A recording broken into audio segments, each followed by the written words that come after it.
do you take time to reflect on things in your life, Troy? Do you have any knowledge about the act of reflection, the art of reflection, if you will? All I know is what Dr. Chan told us before. He told us we think about the past and it makes us depressed. We think about the future and it makes us anxious. Those were his words.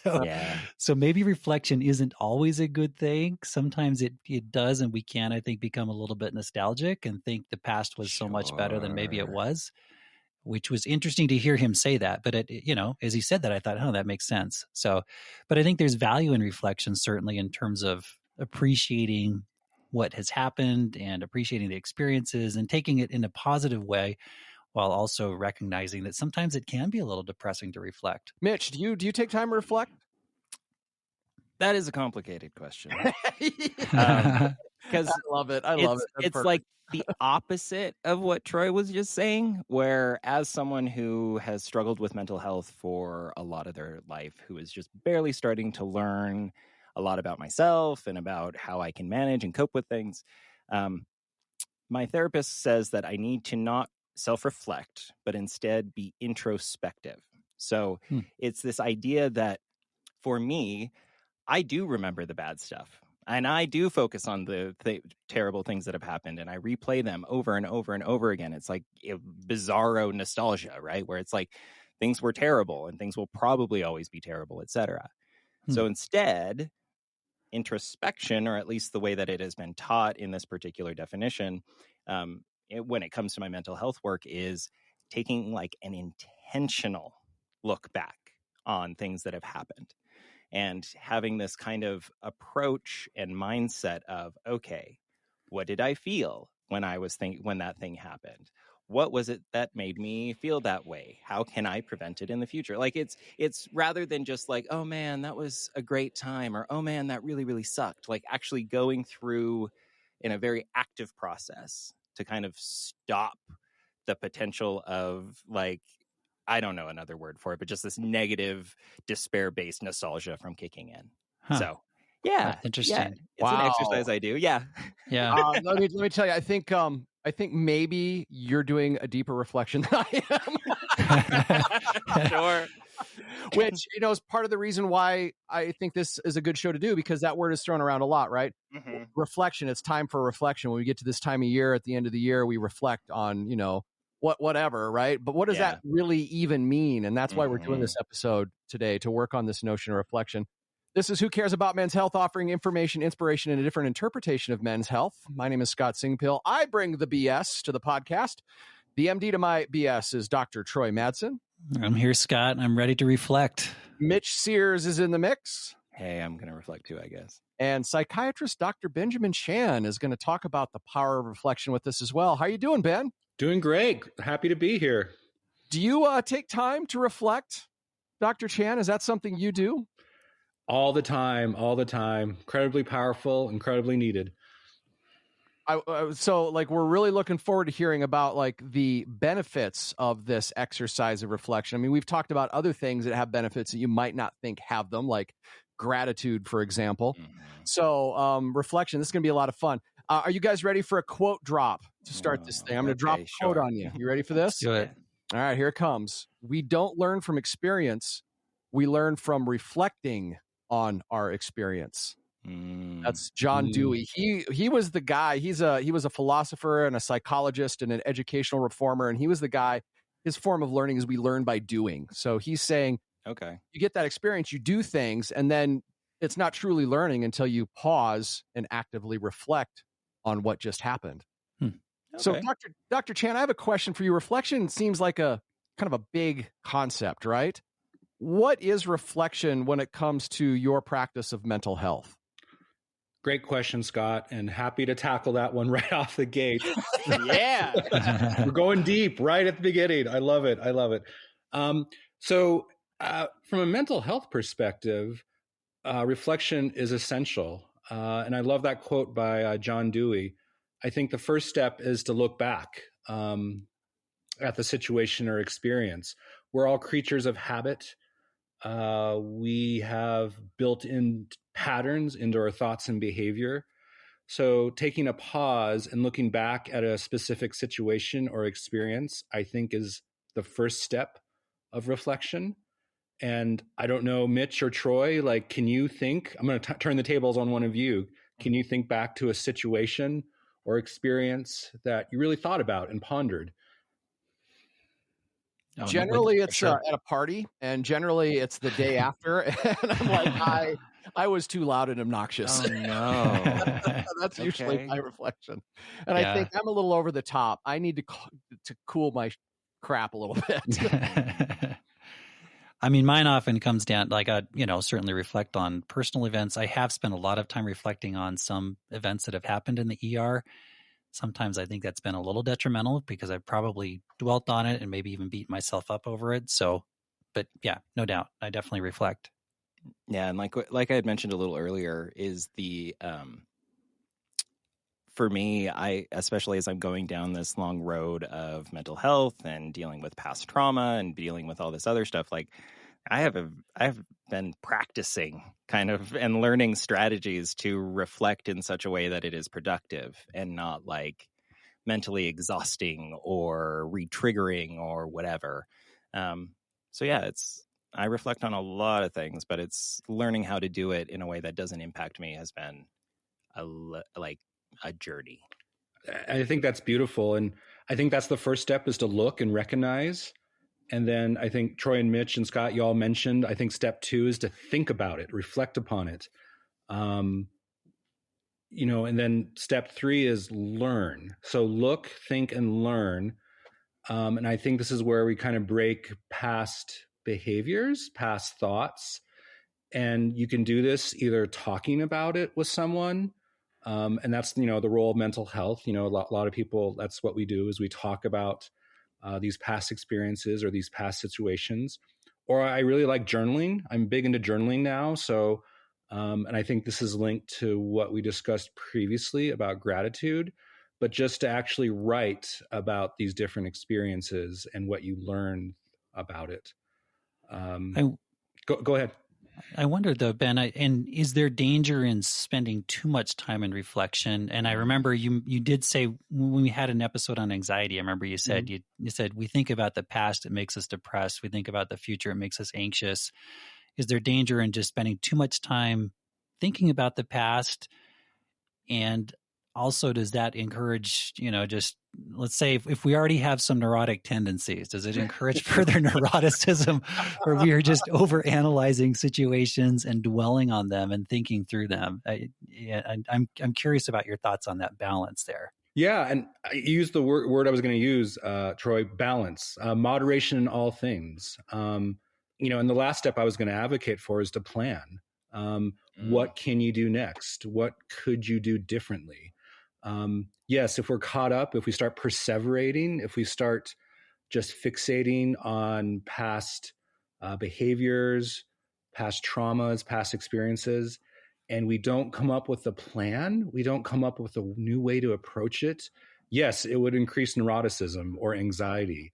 And it's really difficult. It's extremely hard. And I don't know if anyone would feel comfortable in sharing something that happened in their past, but I think we're all like experiencing and navigating life. And again, we're creatures of habits. I think life just gives us the same learning experiences again and again until we actually learn from them. Sure.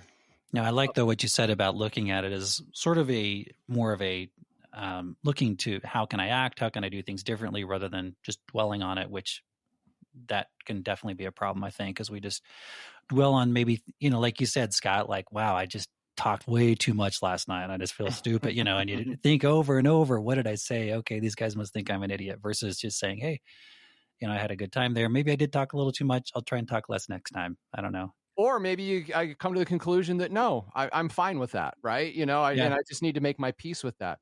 And I think that seems to be the difference, right? Like using these remembrances of these experiences or reflecting on these experiences. And I love that you said plan, because that's kind of the thing then that gives it closure to me. Yeah. Like that you come up with, all right, well, what am I going to do about this going forward if I choose to do anything about that going forward? And one of the benefits I saw when I did some reading on reflection is it can help improve sleep because of that, because a lot of times the act of reflecting can give closure to things that otherwise we might dwell on. Does that sound accurate, Dr. Chan? Have you heard that? Yeah, I think, again, Scott, I love your examples. Like, yes, like I think all of us to a certain degree, when we lie down in bed at night, we start replaying a lot of those experiences and situations from our days. And we're our own worst critics. We tend to focus on the negative, not so much the positive. And like, oh, I should have said that in that meeting, or when that person interacted with me, I should have said that, or I was quiet in that moment and I should have spoken up, or this happened at the grocery store, or this interaction happened with a family member. That is reflection, but also if what Troy said earlier, if you perseverate on it, if you can't let it go, that could cause you to have insomnia. That could cause people not to have difficulty falling asleep. Totally accurate. Some of the other benefits I saw of reflection is, in addition to better sleep, it can reduce stress and anxiety levels. Why would that be, Dr. Chan? Because again, we're going to have the same situations presented to us again and again and again. Sure. Yeah. And we can't control how other people think or feel or act. We can only control how we think and feel and act. And if that is sparking a reaction inside of us, that causes anxiety, that causes stress. So that's why I love doing this podcast, because to me, this is essential for high quality mental health. Yeah. I also saw some of the benefits. Gives clarity to thoughts, which I think we could all, I think we've all experienced that, right? When we've reflected on something, we get some clarity. Maybe we didn't before. It creates self-awareness. And it can also create room for growth. So those are some of the benefits I came across. Has anybody else, when they've reflected, noticed benefits that they'd like to share at this point?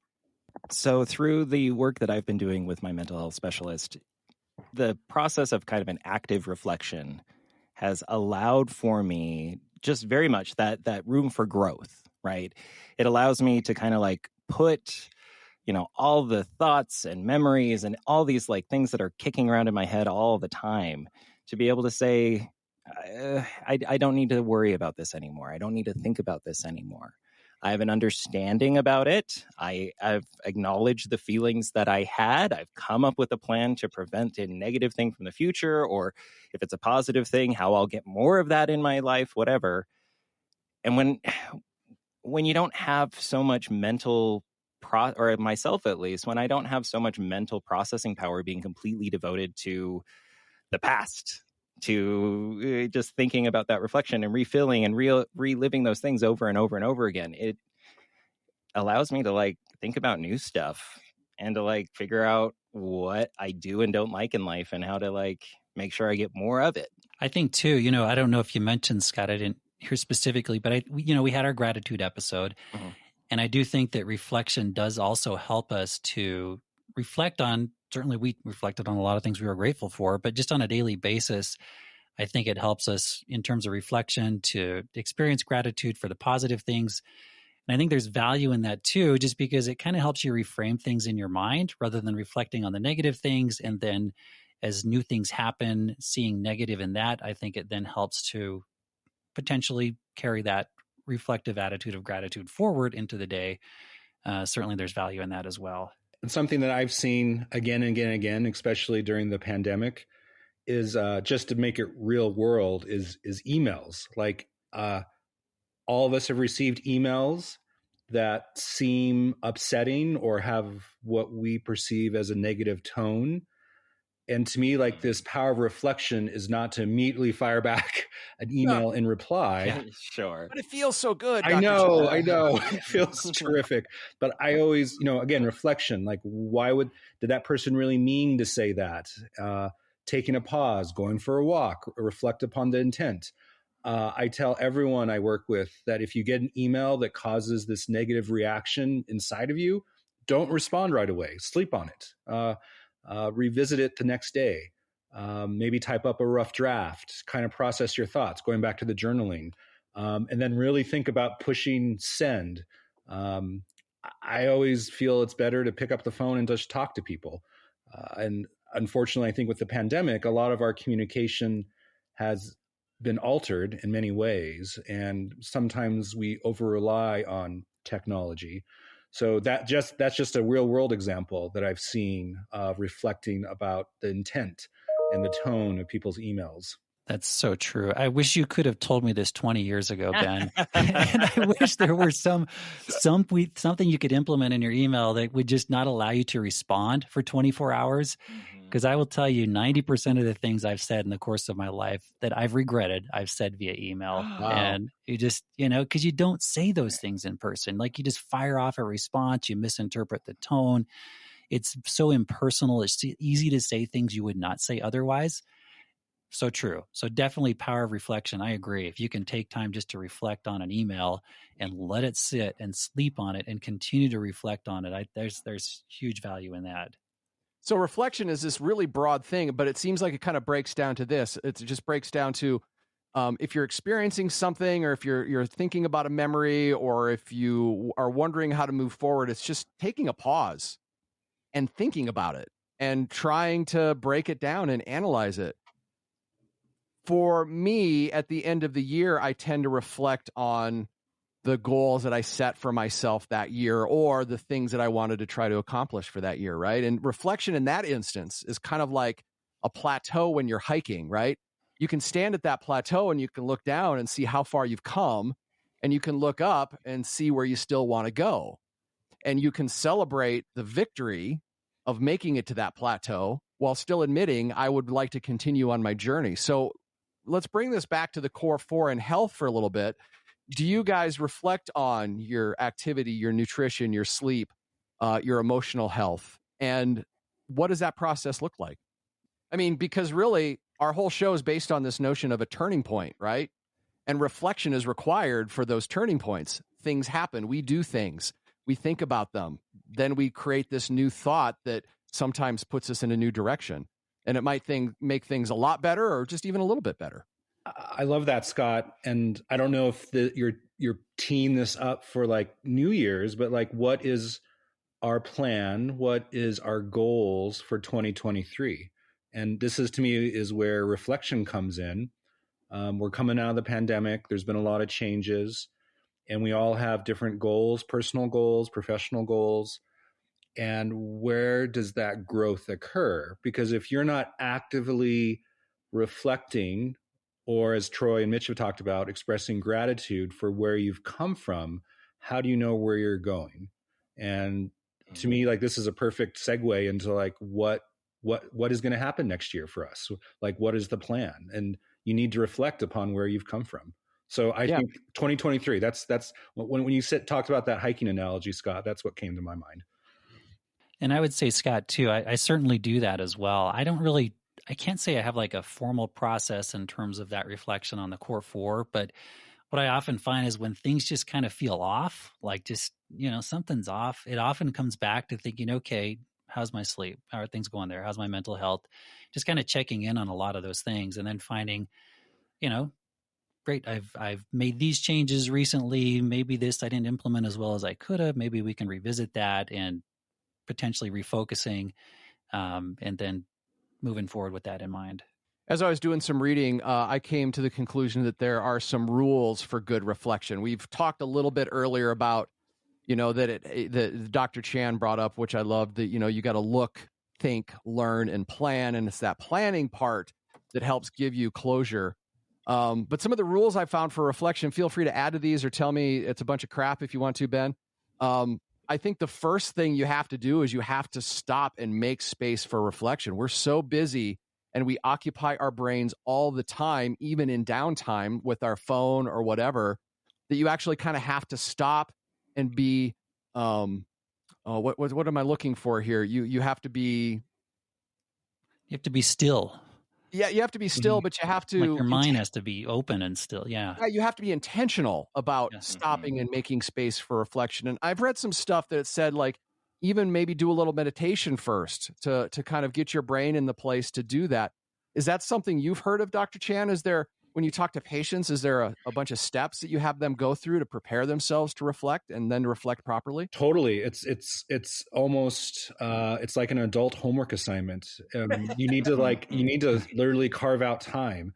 For a lot of us, we're all working professionals and we have very busy lives, and our Outlook, our Google calendars rule our lives. So you can actually, you need to go in and set aside a couple hours a week and block those out. So people can't schedule something in there. And I don't know if you use the word reflection, but like executive time or personal time. Sure. and you can do that during the day. A lot of people do that during the lunch hour.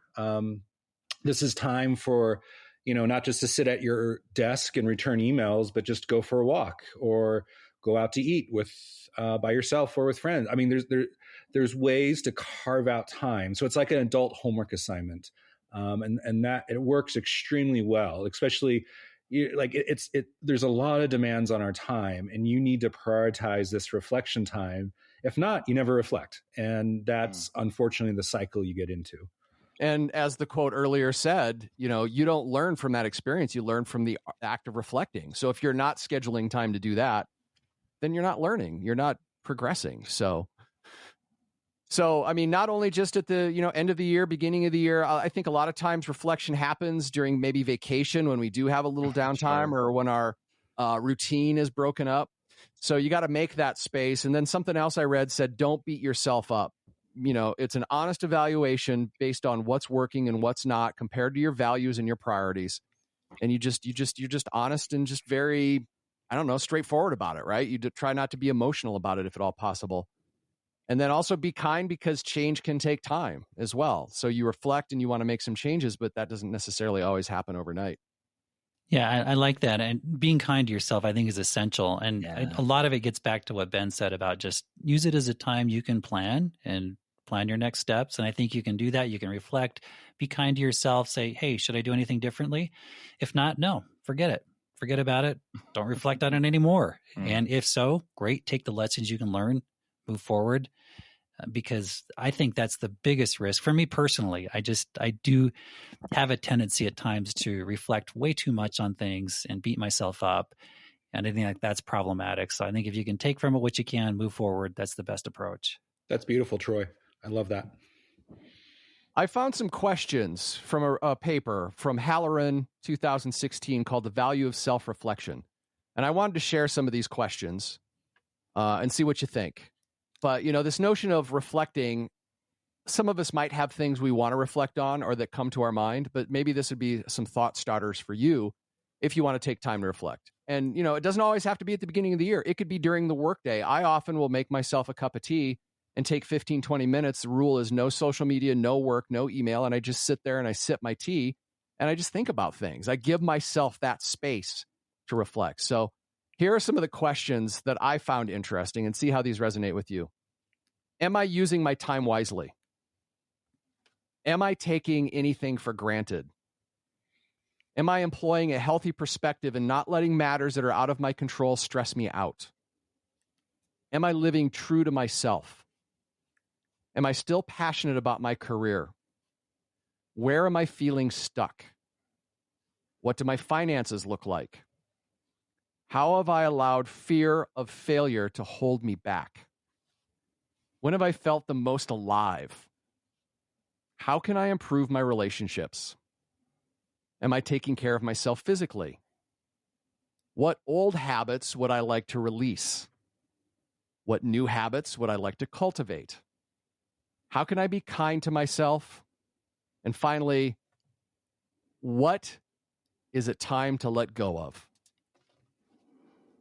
Can I get that list? Those are some great questions to reflect on. Yeah. So, side story here, one of the things that I started doing with my friends in college when we were struggling with anxieties, depressions, whatever, is we started doing a adaptation of a kind of witchy ritual called Candle in the Wreath. And with Candle in the Wreath, everyone gets a single candle that they hold and you light it up, and you have a wreath of dead boughs from the winter, and you have a big candle in the middle, and everyone, either aloud or to themselves, stands with their candle lit and lets the wax drip, and they're supposed to say, what are the things you are letting go of this year? and everyone kind of will say things and whatever. And then you have this big, when everyone blows their candle out when they're done, when they feel they've given enough time. And this wreath is so disgusting and covered in wax and just gnarly and gross. And you throw that on a bonfire and everyone lights their candle one more time. And you say, what am I saying yes to? What am I welcoming in the next year? And it's supposed to let out bad energies, bring in good energies. And it's funny to see that those same questions are in a research article. That's all. I love that you described that as kind of witchy. It is kind of witchy. Like, yeah, Troy, you want to get together and do that ritual? Yeah, you guys free tonight? Yeah. Well, you would be shocked. I'll bring the branches. How much like catharsis, like candles, to I'll bring the candles. You got candles, man. Like year in, year out, you have all these very high functioning, super intense, often accelerated students for a while and things like that, and it's like the only time that some of these people have ever done that kind of reflection or asked those types of questions to themselves. Yeah, and it's shocking. But I think there's incredible value in doing that, regardless of how you go about doing it. If it's an actual physical act like that or some other process. But yeah, I think it's something that we need to do more of. So as we wrap up the episode, I was thinking about a couple things I wanted to reflect on, and one came to mind almost immediately, and I need to build in more time to actually think more deeply about this. But as I was exercising the other day, my right shoulder used to be, I don't know what I've done to it over the years, that I couldn't lift something over my head. But I've been working really hard to get that strength back in that shoulder. And the other night as I was lifting, I'm like, wow, actually, I've got strength back. I can do this again. Oh, it's not where I want it to be. It's not the same level as my left arm. But that was that plateau for me. Like, right? I'm like, I'm not where I want to be. I'm not where I was. I'm feeling pretty good about this. And this has been something that I've been working on, or at least thinking about, because I work out off and on for over 2 or 3 years. So that comes back to that time thing, right? So yeah, and it's nice because there you have a very physical manifestation of your progress. Yeah. And for a lot of maybe it's just like, hey, I didn't react to that email like I might have reacted a year ago. And it's maybe something more like that, where it's kind of our analogy being like, hey, I got my arm up higher than I did a year ago. So, well, gentlemen, I encourage you to take some time to reflect. I will get you a copy of those questions. Of course, we'll post that along with this podcast episode on our website. So if that list of questions was useful for you, you can start asking yourself some of those questions and go through this process of reflection, whether it's at the beginning of the year, which is kind of a natural time for a lot of people to do it, or like Dr. Chan recommended, maybe you need to carve out, maybe you can't do 2 hours, but maybe you can do a half hour. Maybe it's 10 minutes before bed. You can pick something. I like Troy, you just kind of doing a gut check and then going, well, how could I make this better? Why is it that I'm concerned about this? Is it something that I really do need to worry about? And then putting some closure to that. So, gentlemen, as always, it's always a pleasure talking with you. Thank you for listening, and thank you for caring about men's health.